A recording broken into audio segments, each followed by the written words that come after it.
ओम वंदे गोमातरम। आज नवरात्रि का द्वितीय दिवस है, तो एक प्रयास रहता है कि हम सभी माँ के अलग अलग स्वरूपों को समझने का प्रयास करें। तो कल हमने जाना था माँ शैलपुत्री जी के विषय में। शैलपुत्री से तात्पर्य है जो पर्वत, जो सभी भौगोलिक आध्यात्मिक केंद्र हैं, है ना, सभी व्यक्तियों के, सभी प्राणियों के। तो वो शैल से निकली हुई पुत्री, क्योंकि शैलपुत्री भी हैं माँ पार्वती, और माँ गंगा भी हिमालय की ही गोद से निकली हैं। अर्थात हमारे जीवन का एकमात्र मूल आधार पर्वतराज हिमालय हैं, जो हम सबके लिए एक प्रेरणा स्रोत हैं। और अब हम ब्रह्मचारिणी का स्वरूप जानते हैं कि शैलपुत्री में देखिएगा आप कि त्रिशूल रहता है, शूलधराम, और फिर हमने कहा था वृषारूढ़ा। तो पर्वतराज ने अपनी पुत्री को कैसे प्रकट किया? धर्म को आगे रखे। धर्म चूँकि बैल स्वरूप धर्म है, और त्रिशूल का तात्पर्य होता है तीन, त्रिगुणा। तो हम प्रकृति को क्या कहते हैं? त्रिगुणात्मिका। तो सत्वगुण, रजोगुण और तमोगुण, इन तीन गुणों को लेकर प्रकट हुई हैं माँ भगवती शैलपुत्री के रूप में। किसको आगे करके? धर्म को, वृषभ को आगे करके। ये तो आध्यात्मिक दृष्टिकोण से।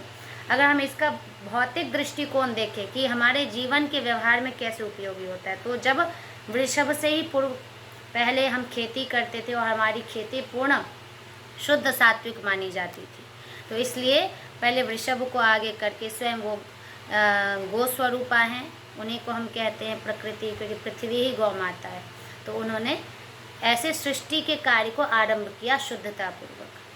अब चूँकि जब आपके पास इतनी संपत्ति आ गई है, धर्म अर्थ काम मोक्ष की संपत्ति, तो फिर उसको संभालने के लिए बहुत तपस्या की आवश्यकता होती है। अगर हमारे पास सब कुछ आ भी जाए, मान लीजिए कि कोई भिखारी है और उसको करोड़ रुपया दे दिया जाए, तो अगर उसके पास समझ नहीं है, संयमता नहीं है, तो उस करोड़ रुपये को भी वो चाय पानी दिस दैट उसमें वो उड़ा देगा। मतलब वो करोड़ रुपया भी एक साल में वो उड़ा देगा अपने भोग साधन में लगा के, ठीक है, अपने शरीर की ही पूर्ति करने में वो, और फिर से वो भिखारी ही बन जाएगा। तो ये द्वितीय दिवस जो ब्रह्मचारिणी का है, वो हमें ये सिखाती है। उनके हाथ में आप देखेंगे कि माला है, और द्वितीय हस्त में क्या है? जल है, कमंडलू, गंगा जल से भरा हुआ कमंडल है। तो ये दोनों प्रतीक किसका है? और ब्रह्मचारिणी नाम है। अर्थात जब तक हम भौतिक उपलब्धि को भी आगे नहीं बढ़ा सकते हैं, भौतिक जो हमारे पास समृद्धि दी गई है, वृषभ रूपी, गौ रूपी, या नदी रूपी, या पर्वत रूपी, जो भी समृद्धि हमारे पास है, उसको हम तब तक आगे नहीं ले जा सकते हैं, उसका संरक्षण नहीं कर सकते हैं, जब तक कि हमारे अंदर संयमता, तप की भावना नहीं आएगी। और ये निश्चित हम सब देख रहे हैं कि हम सभी के अंदर अभी संयमता की, तपस्या की कमी हो गई है।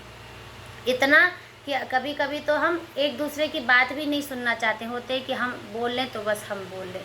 एक तो ये, दूसरा भोग प्रवृत्ति इतनी हो गई है कि अगर आप किसी को कहो कि भाई 5 मिनट भी बैठ के आप थोड़ा भगवान का स्मरण कर लो, जप कर लो, तो बिल्कुल नहीं कर पाएंगे। इसी पे एक छोटी सी कथा है, मैं आप सबको बताना चाहूँगी। एक बार एक संत थे, बहुत सिद्ध संत, तेजस्वी। तो एक नास्तिक पास से गुजर रहा था, तो उसने उनको देखे हंसी उड़ाने लगा। अरे तुम साधु महात्माओं का बस इतना ही काम रहता है, बस राम नाम जपना, पराया माल अपना, बस राम नाम जपते रहो, राम नाम जपते रहो, भोजन पानी तो तुम्हें मिल ही जाता है ना। अरे भाई तुम्हारा जॉब तो बड़ा बढ़िया है। तो वो अपना वो काम करता था, व्यापारी का, है ना, वैश्य था। तो उन्होंने कहा कि ठीक है, एक काम करो भैया, अगर आपको लगता है कि हमारा कार्य बहुत ही सरल है, आसान है, तो एक दिन के लिए आप साधु बन जाओ, और एक दिन के लिए मैं व्यापारी बन जाता हूँ, ठीक है। तो फिर आप कहना कि हमारा काम आसान है या नहीं है। राम नाम जपना बहुत आसान है, तो आप बैठिए। तो ठीक है, अरे इसमें क्या बड़ी बात है, लाओ चलो अगले दिन से ये कार्यक्रम शुरू किया जाए। अगले दिन वो पूरा वेश बना के आया, और जो साधु थे, सिद्ध संत, उन्होंने कहा कि आपको बस 15 से 20 मिनट आपको माला लेना है, और एकदम ध्यानस्थ होके भगवान का नाम जप करना है।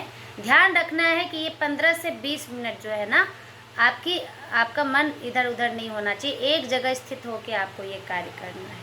ठीक है, तो ये जब बातें हुई तो बोला हाँ ठीक है कर लेंगे, लाओ झोली माला।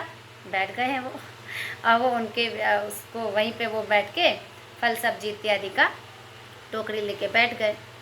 अब क्या हुआ, 2 मिनट हुआ, 4 मिनट हुआ, अब उसका मन हो रहा है कि अरे बाहर क्या हो रहा है। एक आँख ऐसे खोल के देख रहा है, फिर दूसरा आँख ऐसे खोल के देख रहा है।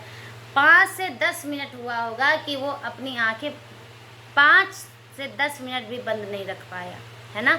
उस बीच में भी एक बार कितनी बार वो आँखें खोला, और 10 मिनट के बाद बोल दिया कि हे प्रभु, भगवान का नाम लेना, उनका ध्यान करना तो सबसे ज़्यादा कठिन कार्य है, सबसे कठिन कार्य।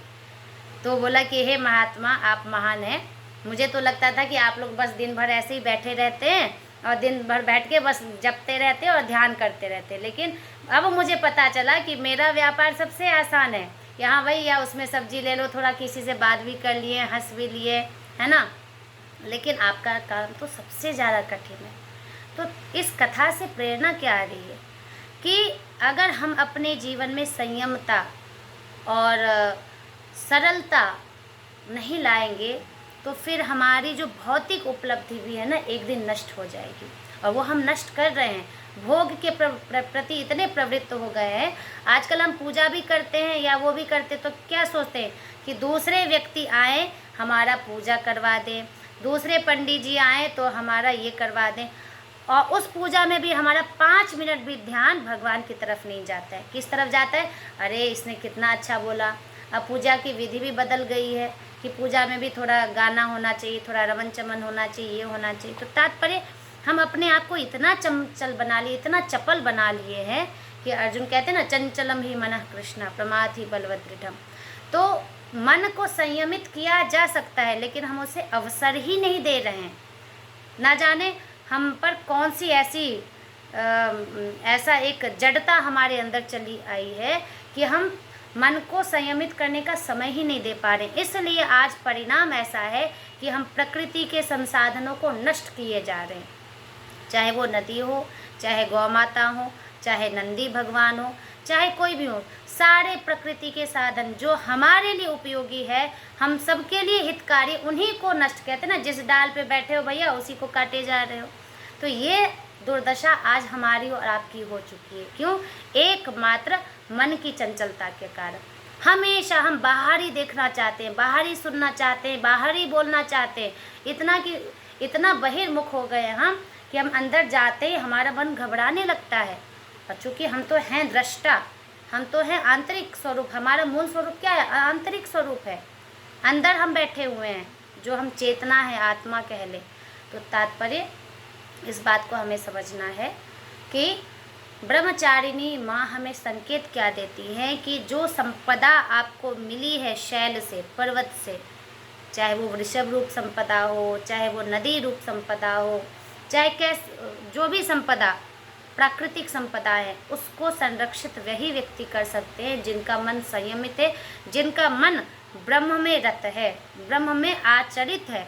इसलिए द्वितीय दिन उन्होंने संपदाओं को लेते हुए पहले संयम पालन करना शुरू किया, तप करना शुरू किया। तो ये है ब्रह्मचारिणी माँ का स्वरूप।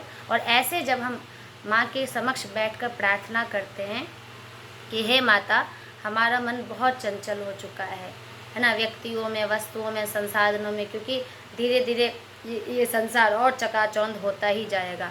तो आप कृपा कीजिए कि हम आपके उस ब्रह्मचर्य स्वरूप का ध्यान करते हुए अपने अंदर भी मन का संयम तप करते हुए हम मन को संयमित करें, इंद्रियों को निग्रह करें, और फिर आपकी प्राकृतिक संपदाओं की सुरक्षा कर सके, उसका संरक्षण संवर्धन कर सके, जिससे हमारा जीवन सार्थक हो। आज हम यही कहते हुए वाणी को विश्राम देते हैं। अब कल हम माँ चंद्रघंटा के स्वरूप के विषय में जानेंगे। तब तक के लिए ओम श्री दुर्गाये नमः, श्री ब्रह्मचारिण्ये नमः, वंदे गोमातरम्।